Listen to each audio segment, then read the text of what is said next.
Le comte de Monte-Cristo par Alexandre Dumas. Chapitre 81. La chambre du boulanger retirée. Le soir même du jour où le comte de Morcerf était sorti de chez Danglars avec une honte et une fureur que rend recevable la froideur du banquier, m andrea cavalcanti, les cheveux frisés et luisants, les moustaches aiguisées, les gants blancs dessinant les ongles, était entré, presque debout sur son phaéton, dans la cour du banquier de la chaussée-d'Antin. Au bout de 10 minutes de conversation au salon, il avait trouvé le moyen de conduire Danglars dans une embrasure de fenêtre, et là, après un adroit préambule, avait exposé les tournements de sa vie, depuis le départ de son noble père. Depuis le départ, il avait, disait-il, dans la famille du banquier, où l'on avait bien voulu le recevoir comme un fils, il avait trouvé toutes les garanties de bonheur qu'un homme doit toujours rechercher avant les caprices de la passion. Et quant à la passion elle-même, il avait eu le bonheur de la rencontrer dans les beaux yeux de mlle Danglars. Danglars écoutait avec l'attention la plus profonde. Il y avait déjà 2 ou 3 jours qu'il attendait cette déclaration, et lorsqu'elle arriva enfin, son œil se dilata autant qu'il s'était couvert et assombri en écoutant Morcerf. Cependant, il ne voulut point accueillir ainsi la proposition du jeune homme sans lui faire quelques observations de conscience. Monsieur Andrea, lui dit-il, n'êtes-vous pas un peu jeune pour songer au mariage? Mais non, monsieur, reprit Cavalcanti, je ne trouve pas, du moins. En Italie, les grands seigneurs se marient jeunes, en général. C'est une coutume logique. La vie est si chanceuse que l'on doit saisir le bonheur aussitôt qu'il passe à notre portée. Maintenant, monsieur, dit Danglars, en admettant que vos propositions, qui m'honorent, soient agréées de ma femme et de ma fille, avec qui débattrions-nous les intérêts? C'est, il me semble, une négociation importante que les pères seuls savent traiter convenablement pour le bonheur de leurs enfants. Monsieur, mon père est un homme sage, plein de convenance et de raison, a prévu la circonstance probable où j'éprouverais le désir de m'établir en France.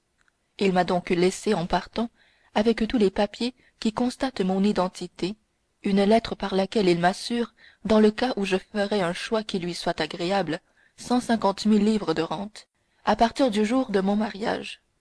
C'est, autant que je puis juger, le quart du revenu de mon père. Moi, dit Danglars, j'ai toujours eu l'intention de donner à ma fille 500 000 francs en la mariant. C'est d'ailleurs ma seule héritière. Eh bien, dit Andrea, vous voyez, la chose serait pour le mieux, en supposant que ma demande ne soit pas repoussée par madame la baronne Danglars et par mademoiselle Eugénie. Nous voilà à la tête de 175 000 livres de rente. Supposons une chose, que j'obtienne du marquis qu'au lieu de me payer la rente, il me donne le capital. Ce ne serait pas facile, je le sais bien, mais enfin cela se peut. Vous nous feriez valoir ces 2 ou 3 millions, et 2 ou 3 millions entre des mains habiles peuvent toujours rapporter 10%. Je ne prends jamais qu'à 4, dit le banquier, et même à 3,5. Mais à mon gendre, je prendrais à 5, et nous partagerions les bénéfices.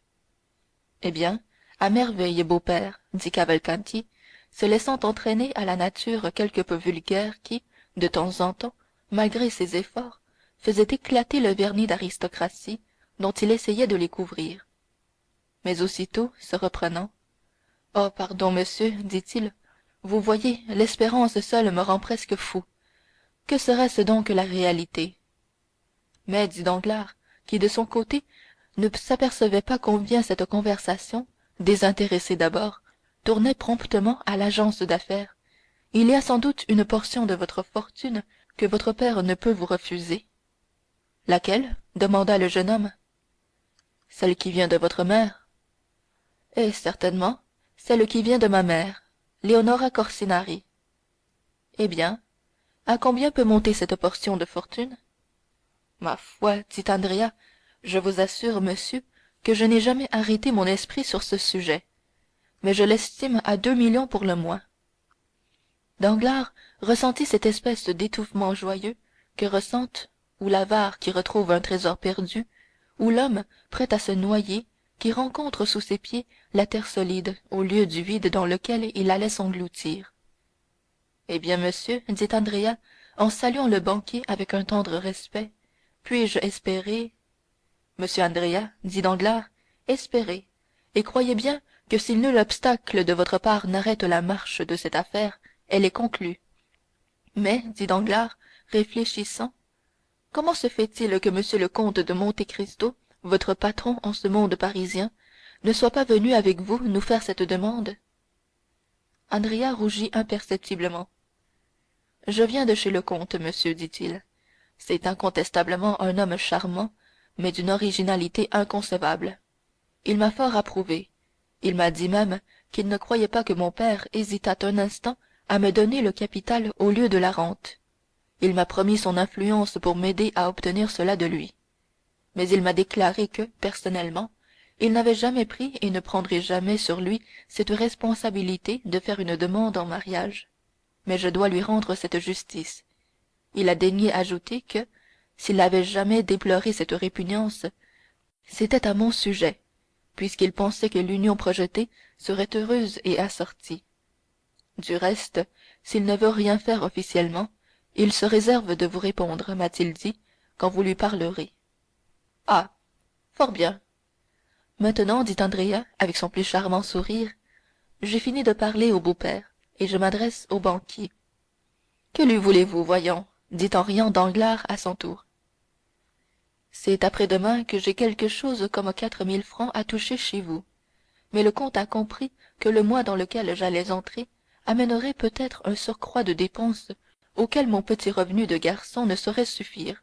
Et voici un bon de 20 000 francs qu'il m'a, je ne dirai pas donné, mais offert. Il est signé de sa main, comme vous voyez. Cela vous convient-il? Apportez-moi comme celui-là pour 1 million, je vous les prends, dit Danglars en mettant le bon dans sa poche. Dites-moi votre heure pour demain, et mon garçon de caisse passera chez vous avec un reçu de 24 000 francs. Mais à 10 heures du matin, si vous le voulez bien. Le plus tôt sera le mieux. Je voudrais aller demain à la campagne. Soit, à 10 heures. À l'hôtel des Princes, toujours? Oui.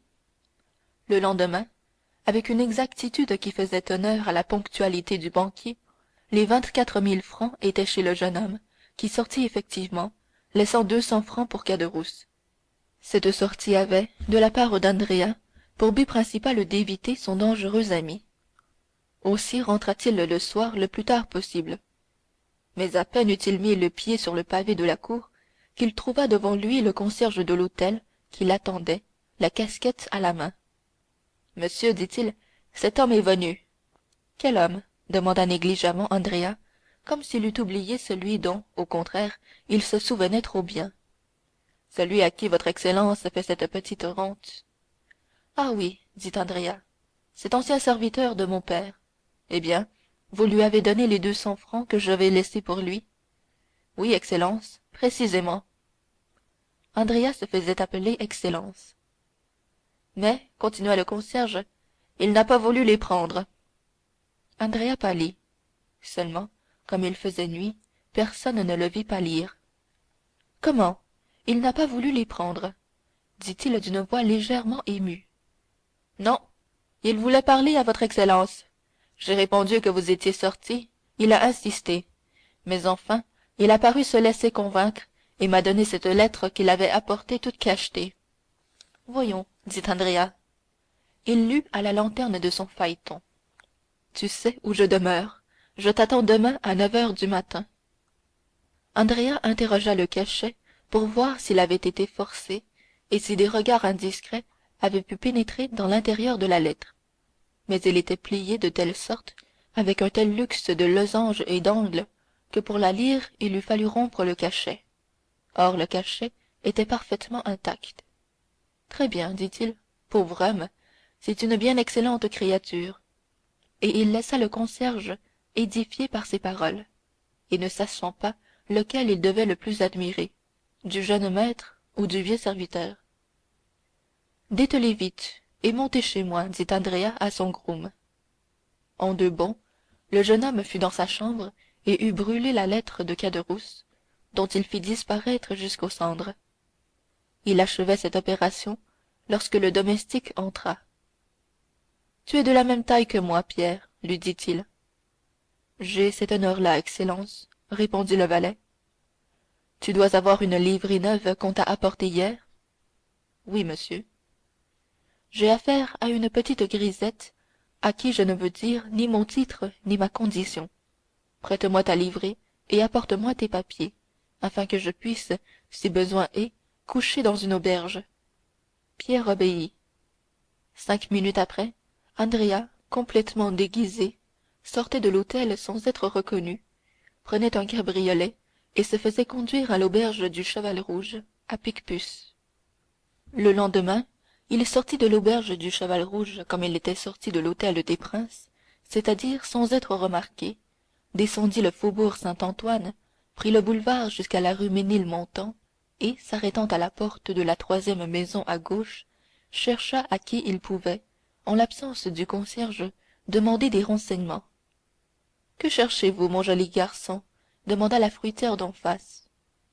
Monsieur Pailletin, s'il vous plaît, ma grosse maman, répondit Andrea. Un boulanger retiré? Demanda la fruitière. Justement, c'est cela. Au fond de la cour, à gauche, au troisième. Andrea prit le chemin indiqué, et au troisième, il trouva une patte de lièvre qu'il agita avec un sentiment de mauvaise humeur dont le mouvement précipité de la sonnette se ressentit. Une seconde après, la figure de Caderousse apparut au grillage pratiqué dans la porte. Ah, tu es exact, dit-il, et il tira les verrous. Parbleu, dit Andrea en entrant, et il lança devant lui sa casquette de livrée, manquant la chaise, tomba à terre et fit le tour de la chambre en roulant sur sa circonférence. Allons, allons, dit Caderousse, ne te fâche pas, le petit. Voyons, tiens, j'ai pensé à toi. Regarde un peu le bon déjeuner que nous aurons. Rien que des choses que tu aimes, tronc de l'air. Andrea sentit en effet, en respirant, une odeur de cuisine dont les arômes grossiers ne manquaient pas d'un certain charme pour un estomac affamé. C'était ce mélange de graisse fraîche et d'ail qui signale la cuisine provençale d'un ordre inférieur. C'était en outre un goût de poisson gratiné, puis par-dessus tout l'âpre parfum de la muscade et du girofle. Tout cela s'exhalait de deux plats creux et couverts, posés sur deux fourneaux, et d'une casserole qui bruissait dans le four d'un poêle de fonte. Dans la chambre voisine, Andrea vit en outre une table assez propre, ornée de deux couverts, de deux bouteilles de vin cacheté, l'une de vert, l'autre de jaune, d'une bonne mesure d'eau-de-vie dans un carafon, et d'une macédoine de fruits dans une large feuille de chou posée avec art sur une assiette de faïence. Que t'en semble, le petit? Dit Caderousse. Hein? Comme cela embaume? Ah, dame, tu sais, j'étais bon cuisinier là-bas. Te rappelles-tu comment on se léchait les doigts de ma cuisine? Et toi, tout le premier, tu en as goûté de mes sauces, et tu ne les méprisais pas, que je crois. Et Caderousse se mit à éplucher un supplément d'oignon. C'est bon, dit Andrea avec humeur. Pardieu, si c'est pour déjeuner avec toi que tu m'as dérangé, que le diable t'emporte. Mon fils, dit sentencieusement Caderousse, en mangeant l'on cause, et puis, ingrat que tu es, tu n'as donc pas de plaisir à voir un peu ton ami. Moi, j'en pleure de joie. Caderousse, en effet, pleurait réellement. Seulement, il eût été difficile de dire si c'était de joie ou les oignons qui opéraient sur la glande lacrymale de l'ancien aubergiste du pont du Gard. Tais-toi donc, hypocrite, dit Andrea.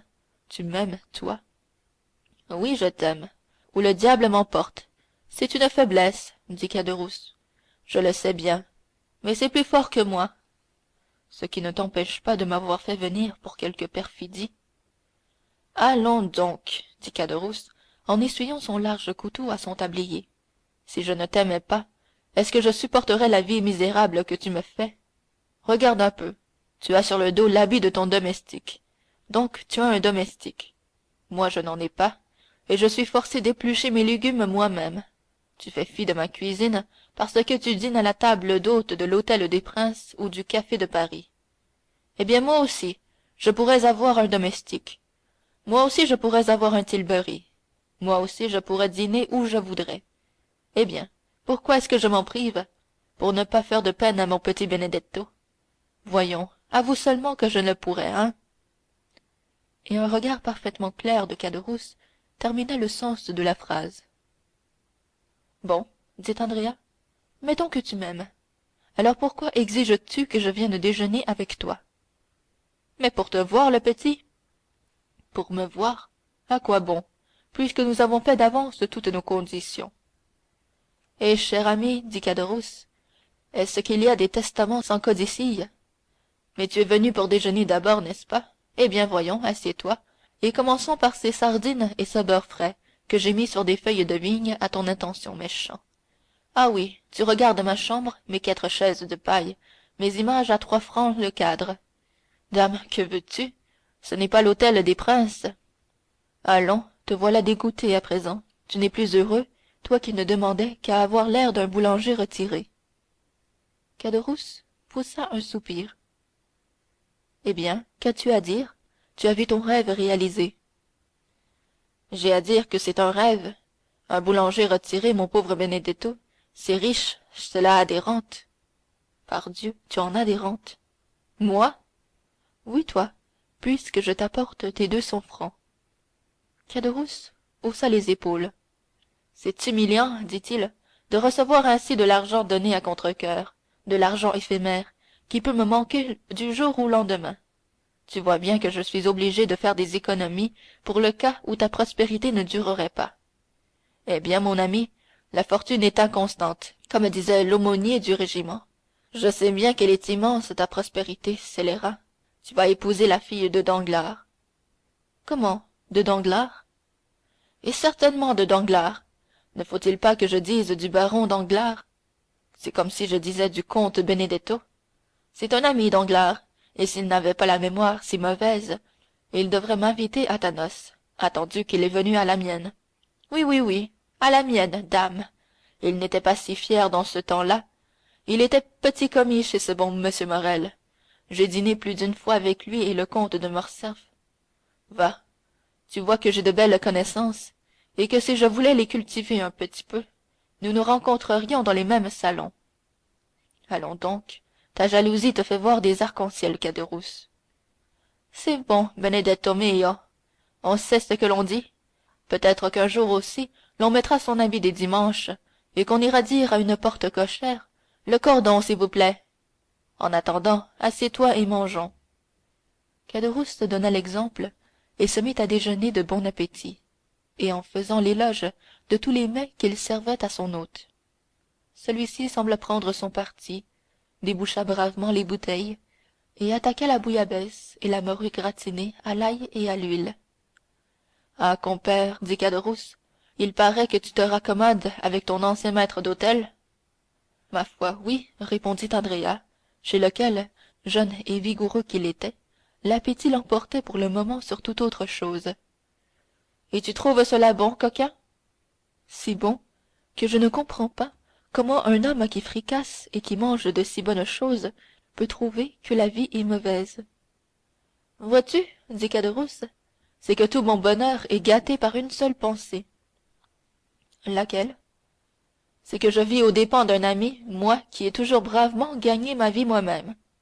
Oh, oh, qu'à cela ne tienne, dit Andrea, j'ai assez pour 2, ne te gêne pas. Non, vraiment, tu me croirais si tu veux, à la fin de chaque mois j'ai des remords. Bon, Caderousse, c'est au point qu'hier je n'ai pas voulu prendre les 200 francs. Oui, tu voulais me parler, mais est-ce bien le remords, voyons? Le vrai remords. Et puis, il m'était venu une idée. Andrea frémit. Il frémissait toujours aux idées de Caderousse. C'est misérable, vois-tu, continua celui-ci, d'être toujours à attendre la fin d'un mois. Et, dit philosophiquement Andrea, décidé à voir venir son compagnon, la vie ne se passe-t-elle pas à attendre? Moi, par exemple, est-ce que je fais autre chose? Eh bien, je prends patience, n'est-ce pas? Oui, parce qu'au lieu d'attendre 200 misérables francs, tu en attends 5 ou 6 000, peut-être 10, peut-être 12 même, car tu es un cachotier.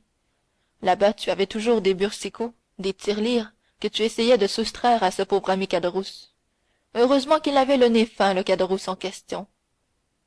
Allons, voilà que tu vas te mettre à divaguer, dit Andrea, à parler et à reparler du passé toujours. Mais à quoi bon rabâcher comme cela, je te le demande? Ah, c'est que tu as 21 ans, toi, et que tu peux oublier le passé. J'en ai 50, et je suis bien forcé de m'en souvenir. Mais n'importe. Revenons aux affaires. Oui. Je voulais dire que si j'étais à ta place, eh bien, je réaliserais... Comment tu réaliserais? Oui, je demanderais un semestre d'avance, sous prétexte que je veux devenir éligible et que je vais acheter une ferme. Puis, avec mon semestre, je décamperais. Tiens, tiens, tiens, fit Andrea, ce n'est pas si mal pensé, cela peut-être. Mon cher ami, dit Caderousse, mange de ma cuisine et suis mes conseils. Tu n'en trouveras pas de plus mal, physiquement et moralement. Eh bien, mais, dit Andrea, pourquoi ne suis-tu pas toi-même le conseil que tu donnes? Pourquoi ne réalises-tu pas un semestre, une année même, et ne te retires-tu pas à Bruxelles? Au lieu d'avoir l'air d'un boulanger retiré, tu aurais l'air d'un banqueroutier dans l'exercice de ses fonctions. Cela est bien porté. Mais comment diable veux-tu que je me retire avec 1200 francs? Ah, Caderousse, dit Andrea, comme tu te fais exigeant, il y a 2 mois tu mourais de faim. L'appétit vient en mangeant, dit Caderousse, en montrant ses dents comme un singe qui rit ou comme un tigre qui gronde. Aussi, ajouta-t-il, en coupant avec ses mêmes dents, si blanches et si aiguës malgré l'âge, une énorme bouchée de pain, j'ai fait un plan. Les plans de Caderousse épouvantaient Andrea encore plus que ses idées. Les idées n'étaient que le germe, le plan, c'était la réalisation. Voyons ce plan, dit-il, ce doit être joli. Pourquoi pas? Le plan grâce auquel nous avons quitté l'établissement de Monsieur Chose. De qui venait-il, hein? De moi, je présuppose. Il n'en était pas plus mauvais. Ce me semble, puisque nous voilà ici. Je ne dis pas, répondit Andrea, tu as quelquefois du bon, mais enfin, voyons ton plan. Voyons, poursuivit Caderousse, peux-tu, toi, sans débourser un sou, me faire avoir une quinzaine de 1000 francs? Non, ce n'est pas assez de 15 000 francs. Je ne veux pas devenir honnête homme à moins de 30 000 francs. Non, répondit sèchement Andrea. Non, je ne le puis pas. Tu ne m'as pas compris, à ce qu'il paraît, répondit froidement Caderousse d'un air calme. Je t'ai dit sans débourser un sou. Ne veux-tu pas que je vole pour gâter toute mon affaire, et la tienne avec la mienne, et qu'on nous reconduise là-bas? Ah, moi, dit Caderousse, cela m'est bien égal qu'on me reprenne. Je suis un drôle de corps, sais-tu? Je m'ennuie parfois des camarades. Ce n'est pas comme toi, sans cœur, qui voudrais ne jamais les revoir. Andrea fit plus que frémir cette fois. Il pâlit. Voyons, Caderousse, pas de bêtises, dit-il. Eh non, sois donc tranquille, mon petit Benedetto. Mais indique-moi donc un petit moyen de gagner ces 30 000 francs sans te mêler de rien. Tu me laisseras faire, voilà tout.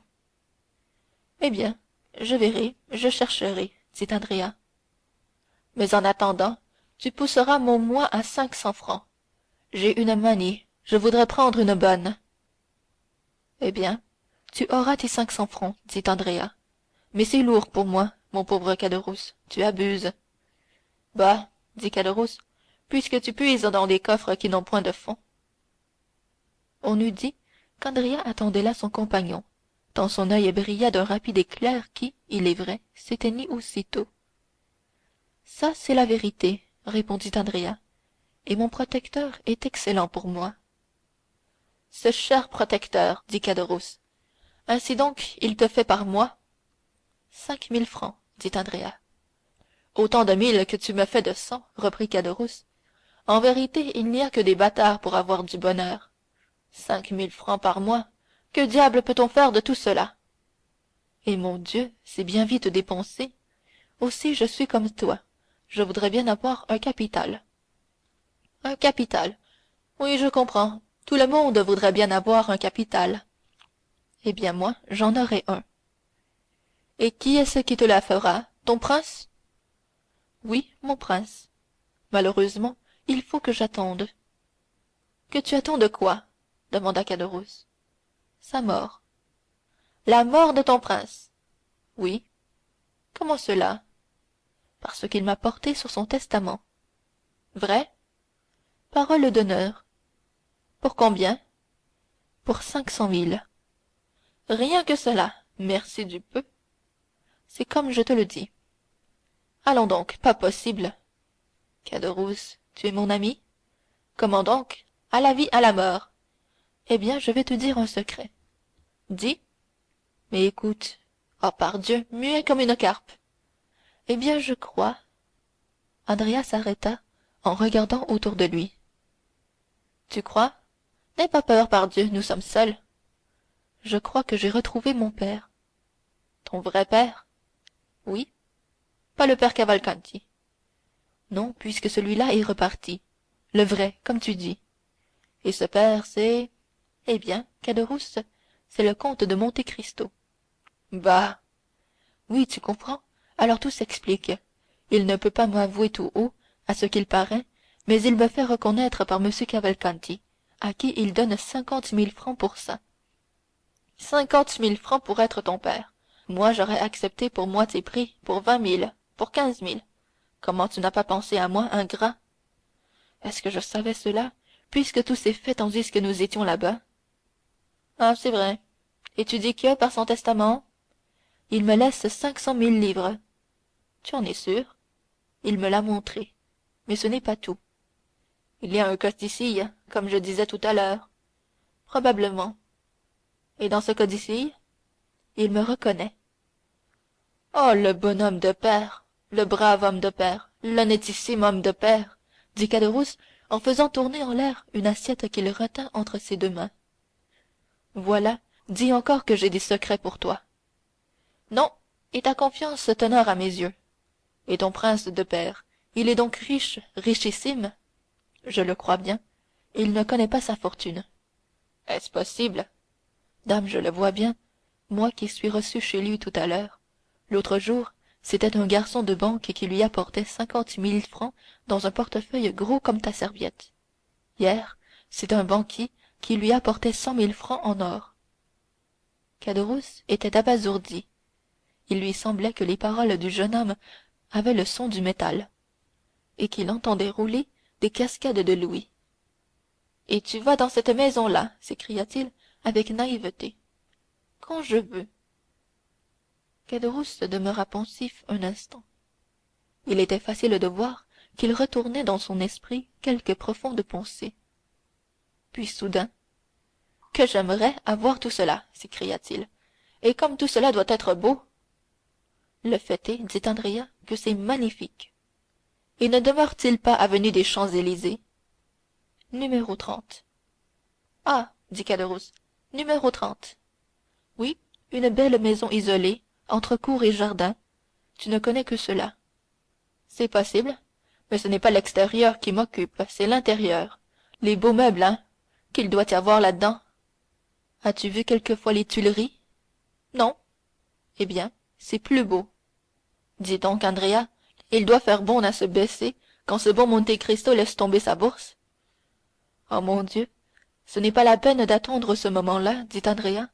L'argent traîne dans cette maison comme les fruits dans un verger. Dis donc, tu devrais m'y conduire un jour avec toi. Est-ce que c'est possible? Et à quel titre? Tu as raison, mais tu m'as fait venir l'eau à la bouche.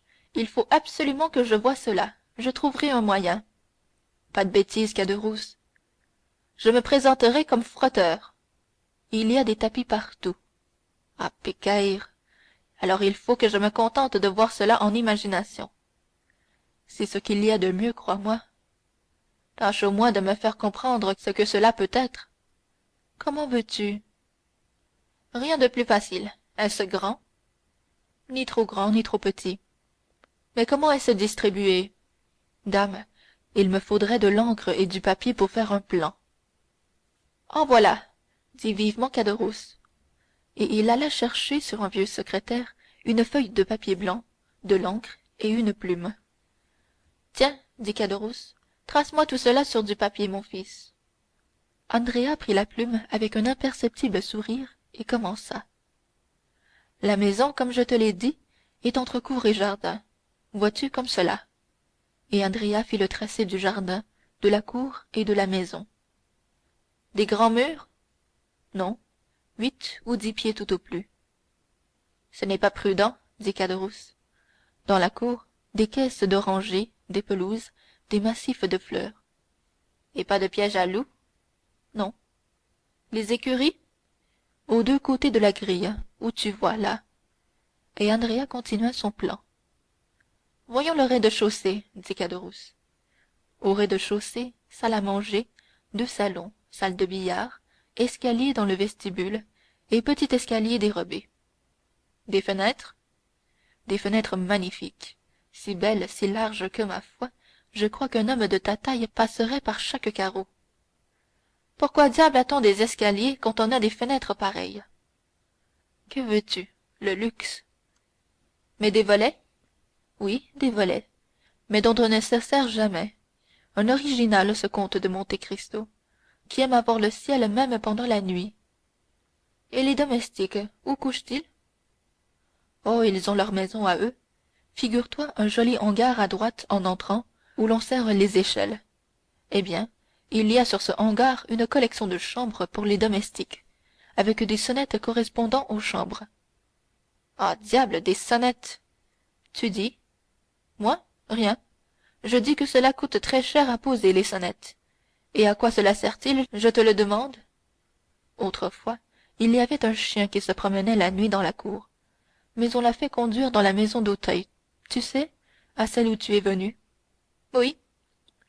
Moi, je lui disais encore hier, c'est imprudent de votre part, monsieur le comte, car lorsque vous allez à Auteuil et que vous emmenez vos domestiques, la maison reste seule. Eh bien, a-t-il demandé, après? Eh bien, après, quelque beau jour, on vous volera. Qu'a-t-il répondu? Ce qu'il a répondu? Oui. Il a répondu, eh bien, qu'est-ce que cela me fait qu'on me vole? Andrea, il y a quelques secrétaires à mécanique. Comment cela? Oui, qui prend le voleur dans une grille et qui joue un air. On m'a dit qu'il y en avait comme cela à la dernière exposition. Il a tout bonnement un secrétaire en acajou, auquel j'ai toujours vu la clé. Et on ne le vole pas? Non, les gens qui le servent lui sont tout dévoués. Il doit y en avoir dans ce secrétaire-là, hein, de la monnaie?